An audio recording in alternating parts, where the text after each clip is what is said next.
12장 말씀을 마음속에 입력하라.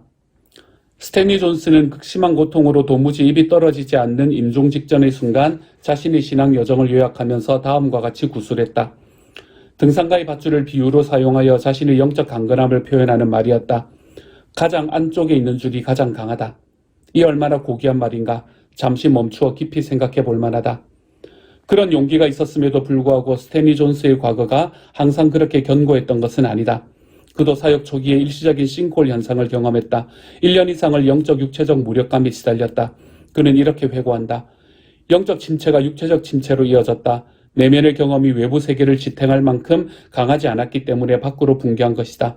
나는 내가 체험하지 못한 것은 결코 설교하지 않겠다는 것을 신조로 삼고 있던 터라 내면 세계와 외부 세계가 한꺼번에 붕괴되었다. 지금은 주님과 함께 계신 이 연로한 성인이 영적 여정에서 힘들었던 시기를 회상하는 말을 우리는 열심히 귀담아 들어야 한다.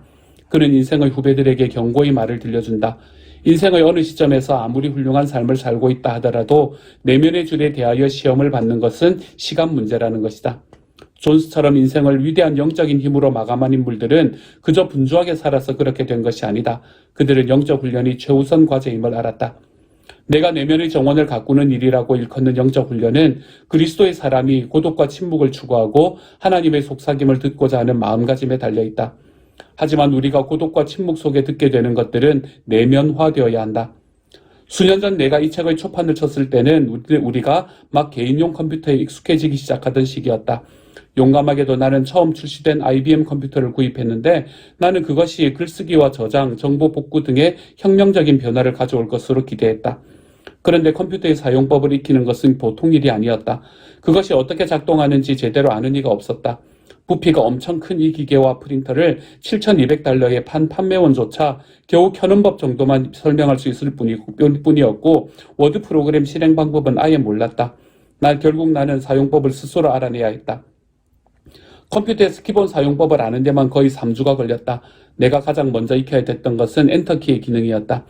설명서에서는 그 앞에 놓여있는 모니터 화면에 원하는 것을 무엇이나 쳐도 된다고 했다.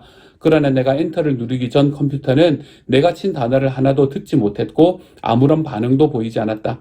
내가 친 말이 아무리 훌륭한 표현이라 할지라도 그것을 컴퓨터 심장부에 있는 파일, 기억 장치에 입력하기까지는 그저 화면 위에 머물러 있을 뿐이었다. 그것은 마치 내가 무언가를 듣는 과정과 비슷하다는 생각이 들었다. 나는 들을 수 있는 능력은 있지만 그렇다고 모든 것이 반드시 내 마음에 입력되거나 관통하는 것은 아니기 때문이다. 구세군 사령관인 세뮤엘 로건 브랭글은 자신의 영적 훈련에 관하여 말하는 대목에서 이렇게 쓰고 있다. 나는 열심히 귀담아 듣는다. 당신도 알다시피 기도는 독백이 아니라 대화를 뜻한다. 그것은 사귐이며 다정하게 이야기를 나누는 것이다. 주님은 주로 그분의 말씀을 통하여 나와 소통하시지만 직접적인 방법으로도 많은 위로를 주신다. 위로하다라는 말은 귀여워하거나 버릇없이 기른다는 뜻이 아니라 확신을 준다는 의미인데 그것은 그분이 나와 함께 계시며 내가 하는 일을 기뻐하신다는 확신이다. 그것은 마치 군대의 사령관이 어려운 작전에 투입시키는 병사와 전령을 다음과 같이 위로하는 것과 같다. 이제 무장하고 떠나라. 내가 지켜보고 있겠다. 내가 필요로 하는 모든 지원을 아끼지 않겠다. 나는 그런 식의 위로가 상당히 많이 필요하다. 그저 막연히 하나님이 내 곁에 계시고 나를 기뻐하실 거라고 추측만 하는 것이 아니다. 나는 날마다 새로운 확신을 얻어야 한다. 성경은 대제사장 엘리의 제자로서 회막에서 지내던 어린 소년 사무엘의 이야기를 들려준다. 밤중에 사무엘은 누가 자기 이름을 부르는 소리를 듣게 된다. 그는 엘리의 침상으로 달려가서 무슨 일로 부르셨는지 물어보았다. 그러나 엘리가 부르지 않았으므로 사무엘은 자기 방으로 돌아왔다. 그런데 부르는 소리가 반복해서 들렸다. 엘리는 상황을 파악하고 다음번에 부르는 소리가 들리면 이렇게 하라고 사무엘에게 일러주었다. 가서 누워있거라. 누가 너를 부르거든 주님 말씀하십시오. 주님의 종이 듣고 있습니다. 하고 대답하여라. 달리 말해서 사무엘아 엔터를 쳐라 라는 말이다. 사무엘은 그렇게 했고 하나님은 말씀하셨다. 하나님의 말씀은 그의 마음속에 입력되어 결국 그의 운명을 바꾸었다. 하나님의 말씀이 확실하게 우리 내면 세계의 정원에 입력되도록 할 때 존스가 말한 대로 가장 속 깊은 내면의 줄이 더욱 튼튼해진다. 영적 훈련의 첫 단계는 고독과 침묵을 배우는 것이다. 다음 단계는 하나님의 말씀을 듣는 법을 배우는 것이다. 셋째 단계인 엔터를 치는 것은 성찰과 묵상을 통하여 이루어진다. 어떤 그리스도인들은 성찰과 묵상이라는 말 자체를 불편해하고 부정적 반응을 보인다.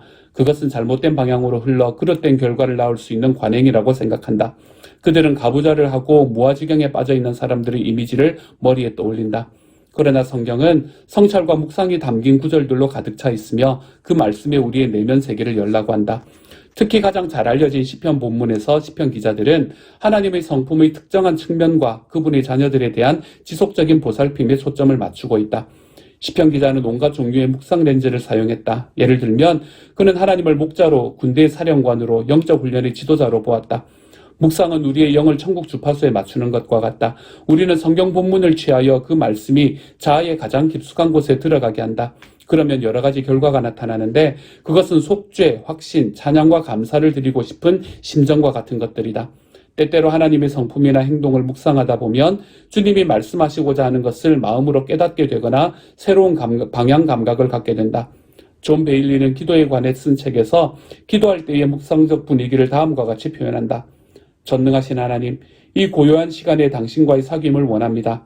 하루 일과로 인한 초조와 불안, 세상의 시끄러운 불협화음, 사람들의 칭찬과 질책, 제 마음의 어지러운 생각과 헛된 상상으로부터 벗어나 이제 당신의 임재 가운데 고요함을 찾고자 합니다.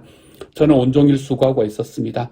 그러나 이제 평온한 마음과 당신의 영원한 빛 가운데 엮여가는 제 삶의 무늬를 깊이 생각하고자 합니다. 묵상은 물론 적당한 시간, 침묵, 혼자만의 순간 등이 두루 갖추어진 환경을 조성할 때에만 가능한 것이다. 버스 안에서 자동차를 운전하면서 묵상하기는 어렵다. 자기는 그런 시간에 영적 훈련을 한다고 말하는 사람이 없지는 않지만 말이다. 우리 대부분은 묵상을 하려면 준비 시간이 필요하다는 걸 알고 있다. 격한 운동을 막 끝내고 돌아와서 숨을 헐떡인 적이 있을 것이다. 그럴 때는 차분하게 자리에 몇 분 앉아 있는 것이 불가능하다. 가만히 있기에는 숨이 몹시 가쁘기 때문이다. 이는 성찰에도 마찬가지이다. 우리는 아직 정서적으로 숨이 가쁜데도 하나님을 만나겠다고 밀실에 들어갈 때가 많다. 처음에는 생각을 집중시키고 그것을 주님의 임재 앞에 나아가 내어놓기란 무척 어렵다. 우리 마음이 내면의 정원에서 영적 활동을 할 준비를 하는 동안 우리는 잠시 조용히 긴장을 풀어야 한다. 그래서 시간이 걸리는 것이다. 어떤 이들은 그런 시간을 들이는 것을 달가워하지 않지만 말이다. 그리스도를 따르는 이들은 성경이야말로 믿음이 제시된 중심 매체이며 따라서 묵상할 가치가 있다고 늘 여겨왔다. 그에 더불어 나는 위대한 기독교 고전들이 영적 성장을 위한 필수 과목이라고 말하고 싶다. 수십 세기가 지나는 동안 믿음의 선배들은 우리를 위해 그들의 통찰과 영적 훈련을 기록해 놓았다. 물론 성경의 권위에는 미치지 못할지라도 이 책들은 엄청난 영적 양식을 지니고 있다. 성찰과 묵상은 우리 어느 정도의 상상력을 요한다.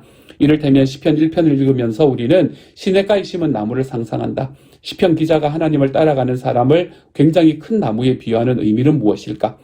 또 시편 19편을 읽을 때 우리의 생각은 우주를 가로지르고 천체와 그 놀라운 메시지를 상상해 보게 된다.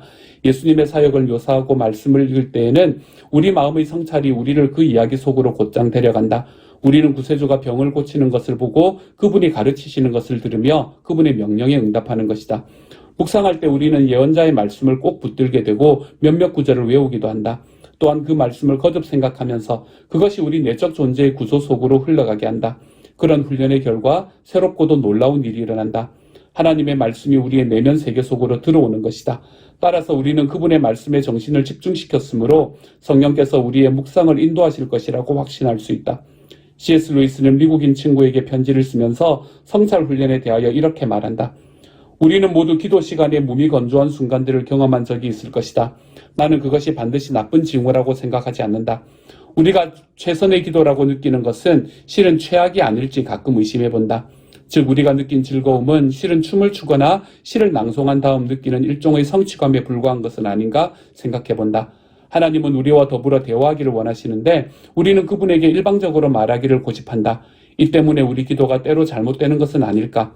조이가 수년 전에 이런 얘기를 한 적이 있다. 어느 날 아침 그녀는 하나님이 그녀에게 무엇인가를 요구하신다는 느낌에 사로잡힌 적이 있는데 그것은 마치 어떤 의무를 소홀히 했을 때 계속 추궁당하는 것과도 같은 압박감이었다고 한다. 그녀는 아침 늦게까지 그것이 무엇일까 하고 골똘히 생각했다. 그런데 그녀가 걱정하기를 멈춘 바로 그 순간 마치 목소리를 듣는 것처럼 또렷하게 응답이 들려왔다. 그것은 나는 내가 어떤 것을 하기를 원하지 않는다. 나는 너에게 무언가를 주고 싶다라는 메시지였다. 즉시 그녀의 마음은 평화와 기쁨으로 가득 찼다. 하나님은 빈손을 보면 주시는 분이라고 아우구스티누스는 말한다. 두 손에 짐을 가득 들고 있는 사람은 선물을 받을 수 없다. 그 짐이 반드시 죄나 땅에 속한 염려를 말하는 것은 아니다. 때로는 우리 나름의 방식으로 요란하게 그분을 예배하려는 노력일 수도 있다. 우리의 기도를 가장 자주 방해하는 것은 어떤 엄청난 혼란이 아니라 아주 사소한 것일 경우가 많다. 즉 기도가 끝난 후 해야 할 일이나 피하고 싶은 일과 같은 것 말이다. 이것은 성찰과 묵상을 훈련하는 데 좋은 예가 된다. 하나님이 말씀하시고 우리가 듣는다. 그러면 그 메시지가 우리 마음속에 들어온다. 그리하여 우리가 의지하던 외부 버팀목은 갈수록 기댈 필요가 줄어든다. 우리 내면의 정원이 점차 잘 가꾸어져 가기 때문이다. 영적 훈련을 하는 사람은 그 내면 세계가 좀 더 강건해지는 것이다. 함께 기도합니다. 사랑하는 주님, 우리가 하나님 앞에 드리는 기도를 통해서, 우리가 하나님 앞에 드리는 우리의 묵상을 통해서 주님, 그 묵상이 우리의 삶에서 하나님을 가르쳐 주시는 그 순간을 경험하고 주님과 대화하는 자리로 나아갈 때에 우리의 삶에 주시는 하나님의 큰 은혜와 능력과 영광을 바라볼 수 있는 주님의 사람이 되게 하여 주옵소서. 내가 무언가를 하는 것에서 내려와서 주님께서 나를 위해서 하시는 일에 귀 기울이며 하나님, 우리 주님께서 나에게 주시는 것, 하나님께서 하시는 것에 우리의 마음을 드리고 귀를 드리고 눈을 드리는 우리 모두가 되도록 주님 도와주옵소서. 모든 말씀 우리 주님 예수님 이름으로 기도드립니다. 아멘.